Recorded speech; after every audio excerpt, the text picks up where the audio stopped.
राजस्थान के खेड़ापा क्षेत्र में श्री राम स्नेही संप्रदाय के एक संत हुए हैं। नाम था श्री दयाल दास जी महाराज। वे अहरनिश श्री राम नाम का जाप किया करते थे। एक बार की बात है, वे अपने गुरुदेव से आज्ञा लेकर तपस्या करने एक पहाड़ पर आसन लगाकर बैठ गए। उस क्षेत्र में जल बहुत कम हुआ करता और सूखा होने के कारण उस पहाड़ पर वृक्ष भी नहीं थे। इस तरह बिना छाया वाले स्थान पर तपस्या करते करते उन्हें बहुत समय बीत गया। एक दिन की बात है, बहुत तेज गर्मी पड़ रही थी, मगर वो तपस्या में लीन थे। ये देखकर प्रभु रामचंद्र जी को बड़ी दया आई। राम जी ने एक पहाड़ का बड़ा हिस्सा उठाकर ऐसे रख दिया कि दयाल दास जी के शरीर पर छाया हो गई। खुले पहाड़ के ऊपर रखी हुई वो पत्थर की शिला ऐसी रखी गई कि वह गुफा जैसे दिखाई देने लगी। आज भी प्रभु राम द्वारा रखी उस शिला के दर्शन होते हैं। बहुत काल बाद जब श्री दयाल दास जी को शरीर का होश हुआ तो बड़ी विशाल शिला देखकर वे आश्चर्य में पड़ गए और प्रभु की कृपा का अनुभव करके पुनः नाम जप में लीन हो गए। इस तरह श्री दयाल दास जी महाराज तपस्या में ऐसे लग गए कि इंद्रदेव को भय हो गया। इंद्र ने सोचा, ये संत कलयुग में इतनी कठोर साधना क्यों कर रहे हैं? कहीं इन्हें इंद्र पद की कामना तो नहीं है? उसने बहुत सारे प्रयास किए, सिद्धियों को उनके पास भेजा। सिद्धियां दयाल दास जी के सामने प्रकट होकर बोली, हमें स्वीकार करो, मगर उन सिद्धियों की ओर इन्होंने ध्यान तक नहीं दिया।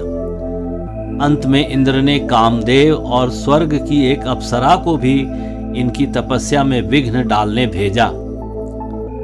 कामदेव ने अपना संपूर्ण बल लगाकर इनके मन में काम उत्पन्न करने का प्रयास किया। कामदेव ने सुंदर सुगंधपूर्ण भोजन, पुष्पलताएं, सभी वस्तुओं को प्रकट किया। अप्सरा ने भी अपने रूप और नृत्य के द्वारा इनको आकर्षित करना चाहा। 4 दिन तक उसने अपनी संपूर्ण कलाओं से इनको मोहित करने का प्रयास किया। उसने ऐसा नृत्य किया कि उसके चरण चिन्ह भूमि पर बन गए, पर दयाल दास जी राम नाम में ऐसे डूबे रहे कि अप्सरा की ओर देखा तक नहीं। अब अप्सरा को भारी अपमान का अनुभव हुआ। अंत में क्रोध में भरकर बोली कि अरे कैसा महात्मा है, मैंने 4 दिन नृत्य किया और इतना परिश्रम करके उत्तम से उत्तम श्रृंगार किया। कलयुग में तो साधारण मलमूत्र के स्त्री पुरुष से जीव का पतन हो जाता है। मेरा अति कोमल सुंदर दिव्य शरीर है, फिर भी उसने ध्यान नहीं दिया। वे आकृष्ट होते या ना होते, पर एक बार मेरी ओर देख तो लेते। वापस देवराज इंद्र को जाकर क्या मुंह दिखाऊंगी, क्या उत्तर दूंगी? एक पृथ्वी के मनुष्य को मोहित नहीं कर सकी। अतः मैं श्राप देती हूं कि तुम्हारी नेत्र ज्योति चली जाए और तुम्हारे नेत्रों में भयंकर वेदना हो। श्री दयाल दास जी परम संत थे, चाहते तो अपने तपस्या के बल से अप्सरा को भस्म कर सकते थे, पर इन्होंने अप्सरा पर क्रोध नहीं किया, श्राप को स्वीकार कर लिया। जब इनके नेत्रों में बहुत वेदना होने लगी, तब अपने गुरुदेव श्री रामदास जी को जाकर सारी घटना सुनाई। श्री गुरुदेव जी ने कहा, श्री राम जी ने सदा अपने भक्तों पर कृपा की है। उन्हीं प्रभु को भक्तों की याद दिला दिलाकर करुणा भरे स्वर में पुकारो, प्रभु स्वयं तुम्हारी इस पीड़ा को दूर करेंगे। श्री दयालदास जी महाराज ने 52 भक्तों का स्मरण करके प्रभु को सुनाया। उनके द्वारा रचे इसी ग्रंथ का नाम श्री करुणा सागर है। ग्रंथ पूर्ण होने पर श्री राम जी बाल रूप में इनकी गोद में आकर बैठ गए। इनके नेत्रों पर अपने हाथ फेरते हुए बोले, मैं आपकी गोद में बैठा हूँ, मुझे देखो।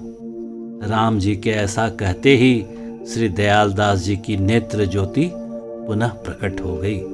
बोलिए भक्त वत्सल भगवान की जय। आशा करता हूँ कि वीडियो आपको पसंद आया होगा। अगर पसंद आया हो तो वीडियो को लाइक कर दीजिएगा। नीचे दिए गए सब्सक्राइब बटन को दबाकर चैनल को सब्सक्राइब कर दीजिएगा।